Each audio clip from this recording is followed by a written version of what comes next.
Em nome do Pai, do Filho e do Espírito Santo. Amém. Ave Maria, cheia de graça, o Senhor é convosco. Bendita sois vós entre as mulheres, e bendito é o fruto do vosso ventre, Jesus. Santa Maria, Mãe de Deus, rogai por nós, pecadores, agora e na hora de nossa morte. Amém. Nossa Senhora das Dores, Rogai por nós, São José, rogai por nós. nossos santos anjos da guarda.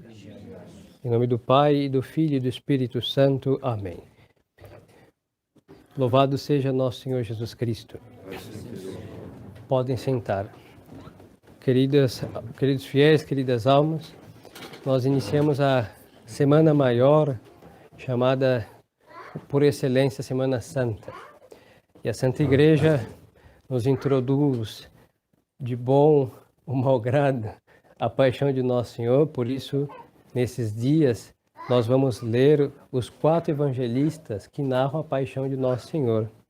E graças ao bom Deus e Sua Mãe Santíssima, a providência do bom Deus e a São Pio X também, nós não temos o missal mutilado, graças a Deus. Assim que a narração da paixão é muito maior do que o que se ouve por aí.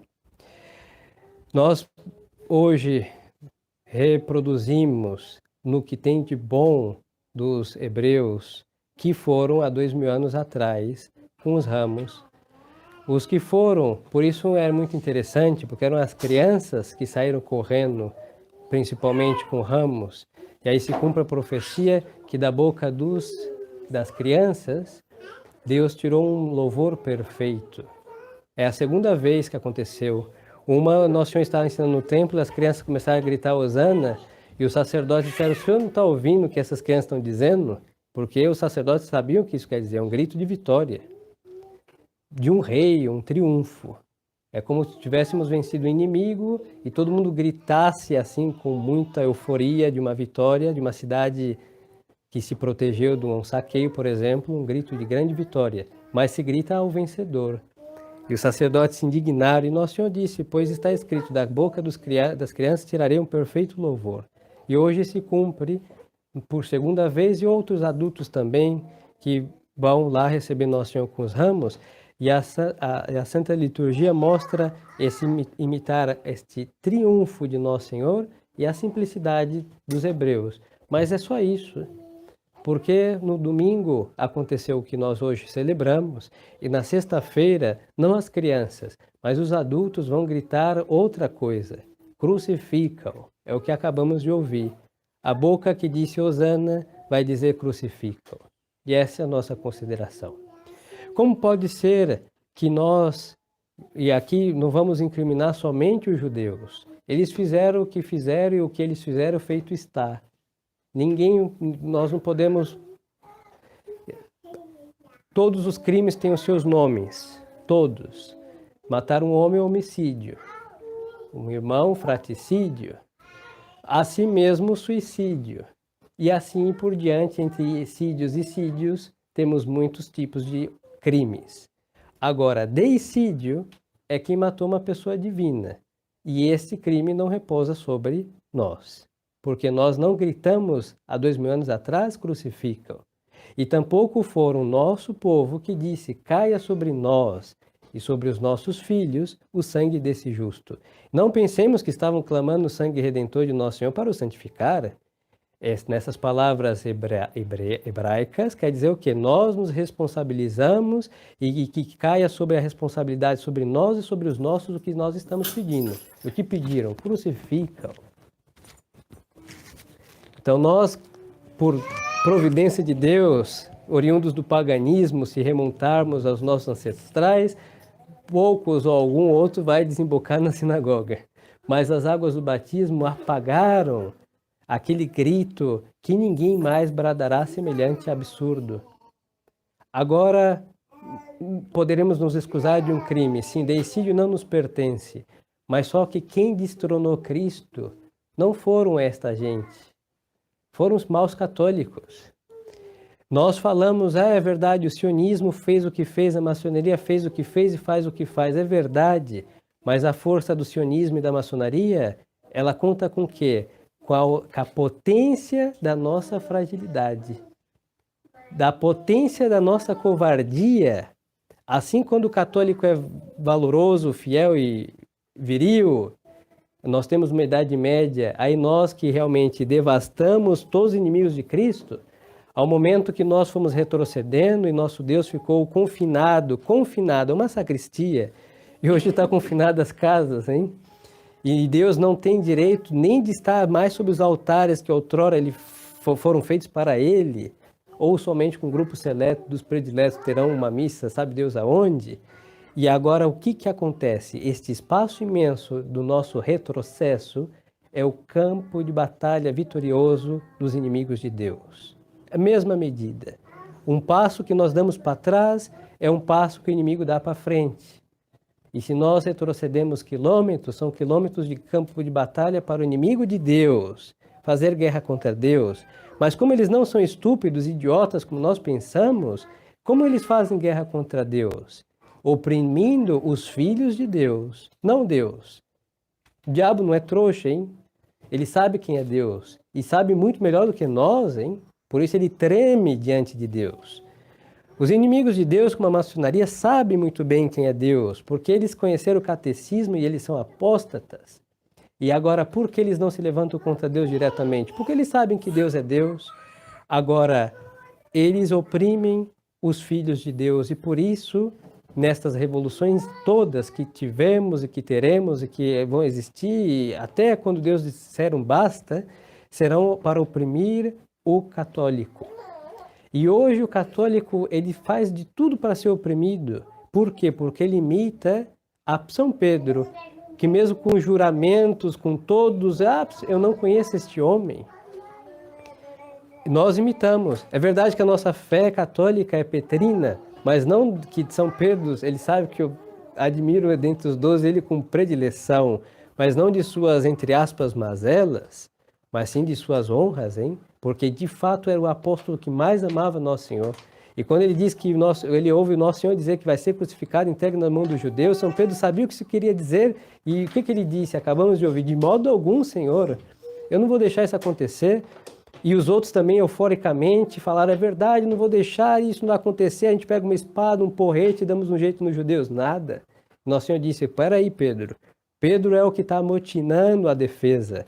Mas é Pedro que vai com juramento falar: eu não conheço esse homem, vai jurar por Deus, vai dizer até blasfêmias, em que não conhece aquele homem que ele acabava de ter dito que daria a sua vida por ele. Esta é a condição nossa. Nós, se alguém nos perguntar onde está Nosso Senhor, a gente vai dizer: olha, eu ouvi falar que ele morreu crucificado 2000 anos atrás, mas mais que isso eu não sei. Sim, muitos católicos estão nessa situação, porque ignoram o Deus que os adotou no batismo. E muitos católicos sabem muito mais do que é Nosso Senhor, mas não vão dizer mais do que isso, porque sabem que o que nós dissermos do Nosso Senhor, nós temos que pagar um preço muito caro. E se nós olhamos o preço que já pagaram, foi cabeças roladas, famílias trucidadas, e assim o Evangelho foi alicerçado não só, que é suficiente, com o sangue do Calvário, mas foi alicerçado com cada cabeça e membros que foram esquartizados dos santos mártires que nós honramos durante todo o ano litúrgico. Por quê? Porque esta é a fé em coerência do Pedro, que depois vai morrer crucificado de cabeça para baixo e de fato vai dar a vida por aquele que ele negou com blasfêmias e perjúrios. Assim que, queridas almas, hoje nós gritamos Hosana. E aí submitamos também a São Pedro, dizendo: não vou deixar nada a fazer com o Senhor. E nós nos atrevemos a rezar a missa na Praça da Sé com todos aqueles mendigos para falar que Deus tem direito. Mas na primeira reprimenda, nós seríamos o primeiro a guardar e bem guardado o altar e a camuflar bem camuflado todos os sinais religiosos para dizer, quando chegasse os inimigos de Deus, falar: onde estão aqueles que se atreveram a levantar contra as leis humanas, que para os homens são divinas? Nós diríamos: não sei, hein? Se eu souber, eu ligo para denunciá-los depois. Por quê? Porque do Hosana para o crucificam é muito fácil. O Hosana com euforia será um crucificam com convicção. Por isso esta gente tem 6 dias para sair do Viva Cristo Rei para dizer crucificam. Porque essa euforia é imitar Pedro eufórico, mas não sai do conhecimento e das consequências que o conhecimento que nós temos de Deus levam, e levam para um calvário. Nosso Senhor não prometeu carícias nenhuma sobre nós por sermos seus seguidores. Não prometeu que íamos prosperar, não disse que íamos governar os povos e que todos estariam sujeitos a nós. Não existe nenhuma dessas promessas. Mas o que ele prometeu? Se o mundo vos odeia, fiquem tranquilos. Me odiou antes a mim. Isso é impressionante. Se o mundo vos persegue, não se preocupe, me persigam também. É isso que nosso Senhor disse. Ele não disse que seríamos reis, que teríamos todos os prazeres e a terra de leite que manda leite e mel. Não foi para nós que ele prometeu, foi para os judeus. Eles não tiveram, porque este manar de leite, de doçuras e de alimentos que não se acabam, no sentido espiritual, está lá em cima no céu. E qual é o caminho? É a cruz de nosso Senhor. E assim que se o Hosana não for junto com o crucificado em nós, seremos os crucificadores de Cristo. Não existe outra. Agora, se nós gritamos Hosana para depois, com euforia, nada mais de ver que ele vai ser crucificado e suas promessas aparentemente caíram por terra, nós estaremos gritando com convicção, crucificam, porque no Hosana faltou a convicção de ver naquele homem Deus, o nosso Rei e nosso Senhor. Então, queridas almas, nesta crise da igreja, nessa crise nas nossas almas, na sociedade, onde for, nós temos que prestar atenção e o nosso exame de consciência deve recair. O que estamos a dizer? É Hosana ou crucificam? Se a Hosana viva o nosso Rei e vencedor, por que nós vivemos como derrotados? Se a vitória de Cristo é a nossa vitória. E se nós gritamos crucificam, crucificam, com convicção, é sinal que nós estamos num sinal de lamentável e silenciosa apostasia que nos fará dizer a verdade realmente no crucificam e não no Hosana que nós devíamos bradar, porque ele venceu o demônio, a morte, todos os seus inimigos estão vencidos e nos tocou a parte mais leve de um combate, porque um combate lutado cuja vitória está garantida não deve ser penoso para ninguém. O mais penoso Cristo já fez, nosso Deus, na cruz e venceu, morreu e venceu, e a sua vitória também é nossa. Então olhamos que disposição de alma. Nós estamos vivendo para qual Hosana? Aquele falso ou um sincero? Ou, se o nosso Hosana não for sincero, é um crucifica com toda a sinceridade de nossa alma. Porque quem não vive para Cristo Rei, vive para lutar contra Cristo Rei. E o mesmo Senhor disse, quem não está comigo, está contra mim. E quem não se ajunta comigo, desperdiça, desparrama. Então façamos um exame de consciência. Nas leituras do Evangelho da Paixão, no relato, olhemos para nossas almas, esqueçamos os judeus, hein?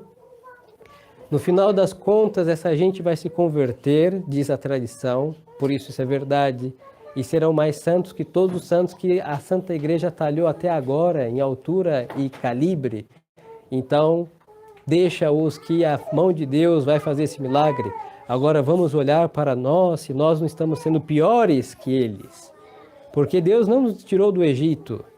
Nós não fomos escravos do Egito. Deus nos tirou do inferno. Se nós olharmos a nossa árvore lá no princípio, todos nós temos um pé na idolatria. E quem anda na idolatria vai para o inferno. E foi de lá que Deus nos tirou. Batizando nosso ancestral, talvez há 400 anos atrás. De 400 anos atrás, talvez esteja todos no profundo do inferno, e a partir daquele primeiro batizado, Deus abriu a porta da eternidade, e aqui estamos nós, pela fidelidade de alguém. Isso é muito maior do que ser tirado do Egito. Para nós, Deus não faz chover pão como maná do deserto, e aquelas golondrinas que quando eles se queixaram com falta de carne, comeram o pão até se arrebentar com carne. Mas para nós Deus faz chover um pão que é descido do céu, é a Eucaristia, que os judeus não comeram este pão para viver eternamente. Se arrebentaram de comer o pão e morreram com a barriga cheia. E hoje nós comemos e vamos comer a sua carne sacrossanta, mas nós estamos mais famintos que os judeus com as barrigas cheias de alimento, de pão, mas esvaziadas de Deus nosso Senhor. Então, da mesma forma que as carícias de Deus para conosco são muito maiores, a nossa ingratidão e inconformidade é muito maior e por isso somos muito mais criminosos, salvando a distância que o decídio não recai sobre nós. mas só que as nossas ingratidões como filhos bem mimados por Deus e não correspondendo aos amores de Deus para conosco, nos faz também ter um crime específico da ingratidão das almas fiéis, que são infiéis e vão gritar, em definitiva, crucifica-o também. Reflitamos então, e aí está o princípio da nossa conversão, porque o que os judeus bradaram um dia só e fizeram para todo sempre, nós bradamos a cada instante. Quantas vezes a voz da graça diz, meu filho, não faça tal coisa, e nós gritamos o quê? Crucifica, e crucificamos a voz de Deus. Quantas vezes Deus Nosso Senhor diga, faça tal coisa, porque isso vai ser mais meritório, porém de mais sacrificado, nós vamos para o caminho do mal e fazemos o mais fácil para não praticar o exercício da cruz no mérito do mais sacrificado. E aí nós gritamos o quê? Crucifica-o. E assim por diante, numa jornada de um católico, no dia a dia, desde que levanta até o seu adormecer, quantas vezes bradou o crucifica-o para o seu Deus, que deu a sua vida por nós, mas não foi para ser crucificado novamente, foi para nos crucificar e dar depois a glória da sua ressurreição. Então, vamos lançar um olhar sobre o que nós estamos dizendo. Ou hosana ou crucifica. E se o hosana for sincero, o crucifica não sairá de nossos lábios. Mas se o nosso hosana for falso, como daqueles hebreus, estamos aí garantindo que todos os dias nós vamos judiar do Senhor nosso Deus, até em definitiva a conta cessar, e de filhos nos tornarmos seus inimigos, e esta é a pior afronta que se pode fazer para com o bom Deus. É pior do que fazer o que faz uma maçonaria, é pior do que fazer um sionismo, porque para eles Deus não faz carícias, mas para nós sim, e nos mima como os filhos bem mimados por Deus, e aí nós vamos nos tornar pior do que os seus piores inimigos, por não corresponder ao hosana que devemos perpetuar da agora para a eternidade. Então, que Nossa Senhora dolorosa, Senhora das Angústias, ela intervenha, porque são com suas lágrimas e dores no Calvário que ela nos fez nascer para Deus. Mas nos fez nascer para Deus. Então, esse parto realmente vai nos colocar nos braços de Deus, nosso Pai, e para isso nós devemos estar muito unidos a Nossa Senhora. É o que aconteceu com São Pedro. Depois de jurar e dizer tudo que ele disse, de mentira, de que não conhecia Nosso Senhor, vai ser Nossa Senhora que vai rezar por São Pedro, e São Pedro ele vai fazer uma coisa, ele vai chorar a vida inteira. A tradição conta que tinham duas canaletas aqui no olho, porque São Pedro chorou amargamente, diz a Sagrada Escritura. E não foi um instante, foi uma vida inteira. E por quê? Porque Nossa Senhora rezou por ele. E Nossa Senhora reza por nós, hein? Ela é medianeira de todas as graças. E por que nós não choramos como São Pedro? Porque também nos rebelamos contra as orações que Nossa Mãe Celestial faz para nós. E aí nós temos um crime a mais, uma rebeldia a mais na lista que se estende até Deus colocar um basta. E não esperemos isso. Esperemos no tempo de Deus para que a nossa conversão seja agora e de hosana aos braços de Maria Santíssima e dos braços de Maria Santíssima para o céu. Louvado seja nosso Senhor Jesus Cristo. Em nome do Pai, do Filho e do Espírito Santo. Amém.